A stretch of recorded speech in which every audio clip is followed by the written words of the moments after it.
একটু পর ইভাকে ছেলে পক্ষ দেখতে আসবে। ইভা একটা ছোট প্যান্টের সাথে সেন্টো গেঞ্জি টাইপের মডার্ন ড্রেস পরে বসে আছে। ইভার ভাবি রুমে ঢুকে ইভার এমন পোশাক দেখে বলল, কিরে ইভা, তুই এখনো শাড়ি পরিসনি? ইভা বলল, শাড়ি আমি পরবো?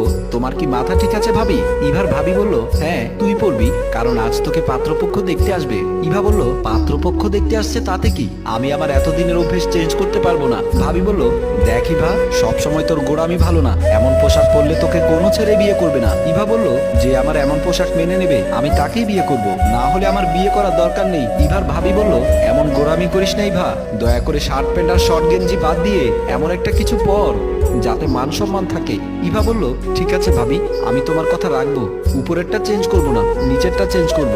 ভাবি বলল, তোর ভাই বিদেশ গিয়ে পড়ে আছে, আমাকে বলেছে তোর বিয়ের কথাবার্তা পাকা হলে সে বিদেশ থেকে এসেই তোকে বিয়ে দিয়ে দেবে। তোর বিয়ে ঠিক হচ্ছে না বলে তোর ভাইও বিদেশ থেকে আসছে না, তুই এমন গোড়ামি করলে আমি তোর বিয়ে